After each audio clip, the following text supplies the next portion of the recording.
रतनपुर गांव के एक कोने में एक छोटी सी मिट्टी की झोपड़ी थी। उसमें एक गरीब किसान रामू अपनी पत्नी सरला के साथ रहता था। सुबह का वक्त था, चूल्हा जल रहा था और पुरानी कड़ाही में थोड़ी सी सब्जी पक रही थी। अरे, इतनी सुबह सुबह कौन है जो दरवाजा तोड़ने पर तुला है? पता नहीं सरला, मैं देखता हूँ। बहुत हो गया रामू, मेरा पैसा कहाँ है?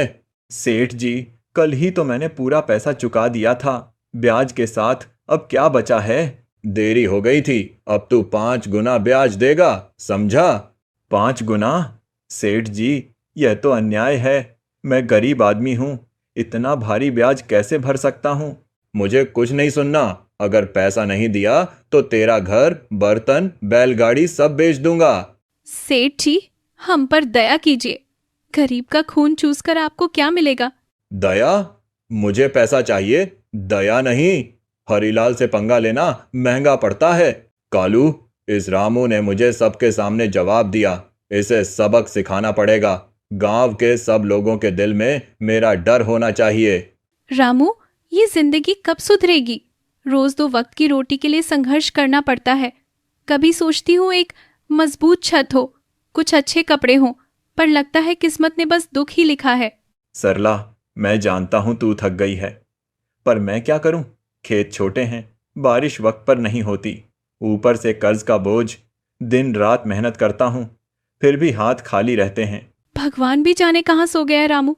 लगता है जैसे हमारे नसीब में बस दर्द ही लिखा है। रामू चुपचाप सरला को देखता है। उसके दिल में दर्द है, पर आंखों में एक नया इरादा भी। आज कुछ बदलना ही पड़ेगा, चाहे जान चली जाए, पर मैं कुछ ऐसा लाऊंगा जिससे सरला के चेहरे पर मुस्कान आ जाए। सुबह का वक्त था। रामू चल पड़ा खेतों की ओर। रामू रोज की तरह मंदिर के पास से गुजरता है।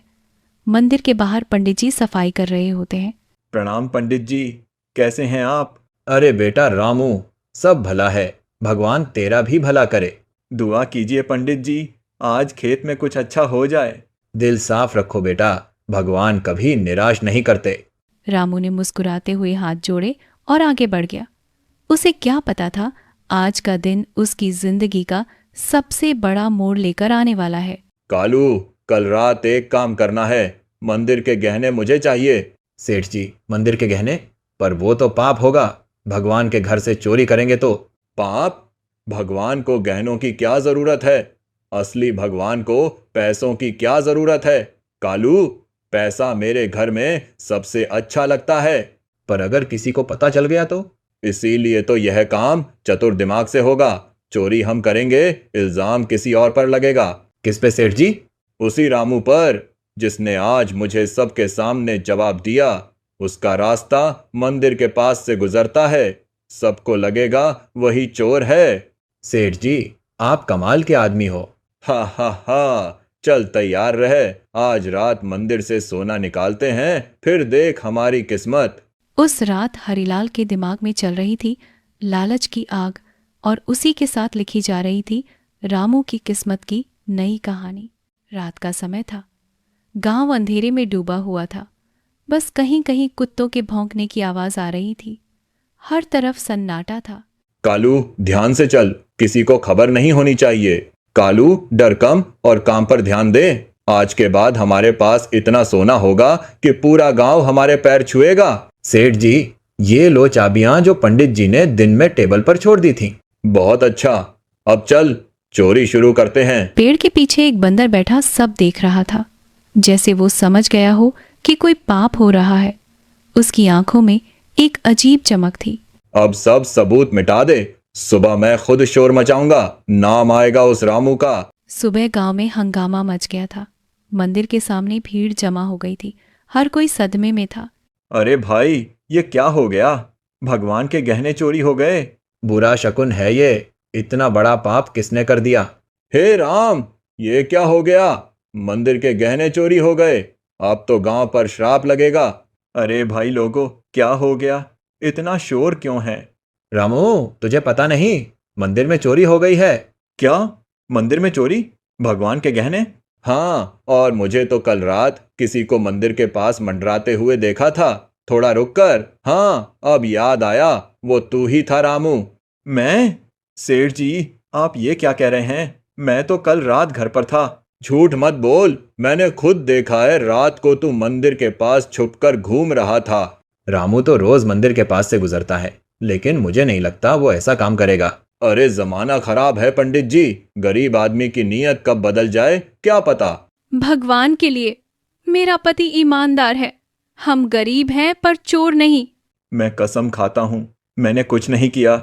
अब कसम खा ले, पर सबूत तो तेरे खिलाफ हैं। कल रात तू यहाँ था, सबने देखा है। चोर को गांव में रहने का हक नहीं, निकालो इसे गांव से। आप लोग अंधे हो गए हैं क्या? एक ईमानदार आदमी पर इतना बड़ा इल्जाम। कोई उनकी बात नहीं सुनता। भीड़ ने मिलकर रामू और सरला को गांव से निकाल दिया। अब हम कहाँ जाएंगे रामू? न घर न आसरा। सरला, दुनिया हमसे मुंह मोड़ ले, पर मैं हार नहीं मानूंगा। जिसने यह पाप किया है उसका सच मैं सबके सामने लाऊंगा। रामू और सरला चल पड़े गांव के बाहर एक पुरानी झोपड़ी के पास। रात का अंधेरा छाया था, पर रामू के दिल में सच का उजाला अब भी जिंदा था। रामू और सरला को गांव से निकाले हुए 2 दिन बीत गए थे। दोनों एक पुरानी झोपड़ी में रह रहे थे, जो गांव के बाहर जंगल के किनारे पर थी। रामू, ये जगह कितनी सुनसान है, न इंसान न खाना। हम यहाँ कितने दिन टिक पाएंगे? सरला, जब अपने ही हमसे मुंह मोड़ लेते हैं तो किसी अनजान जगह ही नई शुरुआत होती है। पर मैं हार नहीं मानूंगा, मैं असल चोर को ढूंढ के रहूंगा। शाम ढल गई। सरला रोते रोते सो गई और रामू बाहर बैठकर तारे गिनता रहा। उसके दिल में बस एक सवाल घूम रहा था, मैं अपनी बेगुनाही का सबूत कैसे दूं? रामू, मुझे भूख लगी है, कल से कुछ खाया नहीं। तू चिंता मत कर सरला, मैं जंगल के अंदर जाता हूँ, कुछ फल लेकर आता हूँ। तू दरवाजा अंदर से बंद करके आराम कर। बेटा, तेरा चेहरा दुखी है, बता कौन सी चिंता तुझे खा रही है? बाबा, मैं रामू हूँ, रतनपुर गांव का। मुझ पर झूठा इल्जाम लगाकर गांव से निकाल दिया गया है। मैंने कोई चोरी नहीं की, पर कोई मेरी बात मान नहीं रहा। मुझे तेरी आंखों में झूठ नहीं दिख रहा। तू सच्चा आदमी है बेटा, भगवान तेरे साथ है, पर सच दिखाने का वक्त अभी नहीं आया। बाबा, तो मैं क्या करूं? कैसे साबित करूं कि मैं बेकसूर हूं? इस जंगल में एक रहस्यमयी प्राणी रहता है, एक बंदर। पर वो आम बंदर नहीं है, उसे सब सच दिखाई देता है। उसने उसी रात सब कुछ देखा था। बेटा, यह कोई आम बंदर नहीं है। उसे वर्षों पहले एक तपस्वी ने शाप दिया था, जब तक वो किसी बेगुनाह इंसान की मदद नहीं करेगा तब तक वह जंगल में भटकता रहेगा। जा, उसे ढूंढ। अगर तुझे मिल गया तो तुझे सच मिल जाएगा। बाबा, आपका आशीर्वाद दीजिए, मैं उसे जरूर ढूंढ लूंगा। रामू समझ गया था कि यह कोई आम मुलाकात नहीं थी। उसने पूरा जंगल छान मारा, हर पेड़ के पीछे, हर झाड़ी में देखा, पर वह बंदर कहीं नहीं मिला। शायद बाबा गलत थे। कहाँ मिलेगा मुझे कोई ऐसा बंदर जो बोलता हो? क्या तू मुझे ही ढूंढ रहा था रामू? तू तू बोल रहा है? हाँ रामू, मैं ही वो शापित बंदर हूँ जिसके बारे में बाबा ने तुझे बताया था। मैंने उस रात सब कुछ देखा था। सेठ और उसका नौकर मंदिर में चोरी कर रहे थे।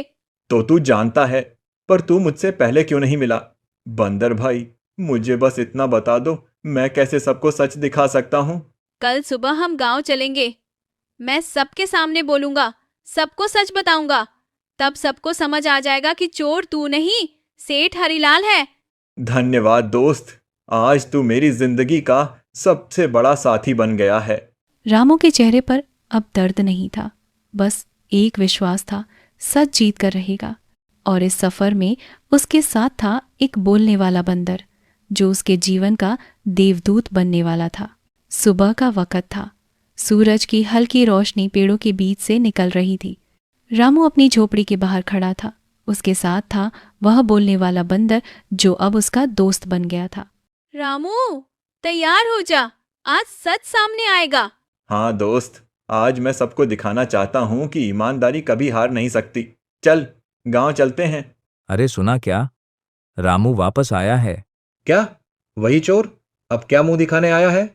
गांव वालों, तुम सबने मुझे बिना गलती के चोर कह दिया था, पर आज मैं अपनी बेगुनाही का सबूत लाया हूं। रामू बेटा, सबूत? क्या कहना चाहता है तू? मेरे साथ आया है एक गवाह, एक ऐसा गवाह जिसे सब सच पता है। क्या मतलब? कौन गवाह? ये क्या मजाक है? एक बंदर सच बताएगा? हाँ, ये आम बंदर नहीं है। इसने उस रात सब कुछ देखा था और ये सबके सामने बोलेगा। गांव वालों, मैं झूठ नहीं बोलता। उस रात मैं मंदिर के पेड़ पर बैठा था। मैंने अपनी आंखों से देखा था। सेठ हरिलाल और उसका नौकर कालू मंदिर के अंदर घुसे थे। उन्होंने मंदिर के सोने चांदी के गहने उठाए, अपनी बोरी में डाले और फिर चुपके से निकल गए। रामू तो वहां था ही नहीं। इल्जाम झूठा था। सेठ जी, ये सच है क्या? क्या बकवास कर रहा है ये बंदर? ये बोल भी कैसे सकता है? ये तो कोई जादूगर का खेल है। मैं जादूगर नहीं, सच बोलने वाला गवाह हूँ। अगर विश्वास नहीं तो सेठ के गोदाम में जाओ, गहने वहां मिल जाएंगे। ये लो सबूत। मंदिर के गहने सेठ के गोदाम से मिले हैं। सेठ जी, आपने तो पाप कर दिया। भगवान के मंदिर से चोरी और एक ईमानदार आदमी पर इल्जाम। ना नहीं पंडित जी, ये सब मेरे नौकर कालू ने किया। मैं तो। झूठ मत बोलो सेठ जी, आपने ही कहा था कालू रात में मंदिर से सोना ले आओ। सब आपका ही प्लान था। ऐसे पापी आदमी को गांव से निकाल दो, भगवान भी इसे माफ नहीं करेगा। आप सबने देखा, जो सच्चा होता है उसे वक्त जरूर बचाता है। रामू बेटा, हमसे बहुत बड़ी गलती हुई। हमने तुम्हें बिना सोचे समझे दोषी ठहरा दिया। भगवान तुम्हें सुख और शांति दे। पंडित जी, मुझे सिर्फ ये खुशी है कि सच सामने आ गया। मुझे आप सबसे कोई शिकायत नहीं है। रामू जिंदाबाद, ईमानदारी अमर रहे। गांव वालों ने सेठ हरिलाल को उसके पाप के साथ बाहर निकाल दिया और रामू और सरला को वापस सम्मान के साथ गांव में लाया गया। मैं शापित था रामू। मुझे तब तक मोक्ष नहीं मिल सकता था जब तक मैं किसी सच्चे इंसान की मदद न करूं। तूने मेरी आत्मा को मुक्ति दी है। आखिर सच ने जीत हासिल की। पर यह कहानी अभी खत्म नहीं हुई थी, क्योंकि भगवान ने रामू के लिए एक और चमत्कार लिख रखा था। रामू और सरला अब वापस अपने गांव में खुशी से रहने लगे थे। सेठ हरिलाल को गांव से निकाल दिया गया था और सब लोग अब रामू की ईमानदारी की मिसाल देते थे। सुनिए, अब तो सब कुछ ठीक लग रहा है। गांव वाले भी इज्जत करते हैं, घर में सुकून है। हाँ सरला, भगवान ने देर जरूर की पर न्याय दिया। पर मैं कभी नहीं भूलूंगा कि ये सब उस बंदर की वजह से हुआ।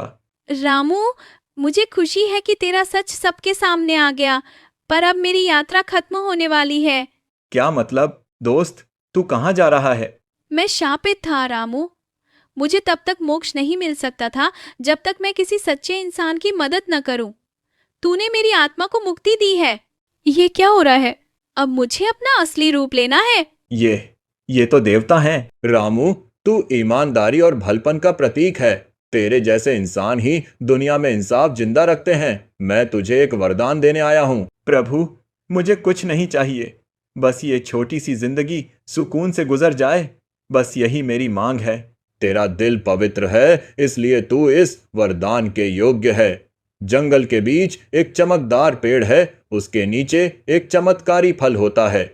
जो भी ईमानदार इंसान उस फल को खा लेता है, उसके जीवन की सारी तकलीफें खत्म हो जाती हैं। राजू और सरला ने एक दूसरे की तरफ देखा। आंखों में उम्मीद थी।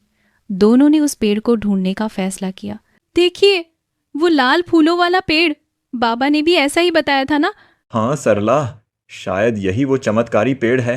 हे भगवान, अगर ये सच्चा चमत्कार है तो हमारी गरीबी दूर कर देना, ताकि हम सबकी मदद कर सकें। जैसे ही रामू घर लौटा, उसकी झोपड़ी की जगह एक बड़ा, सुंदर और रोशन मकान बन गया था। अरे ये क्या, हमारी झोपड़ी गायब और इतना बड़ा घर।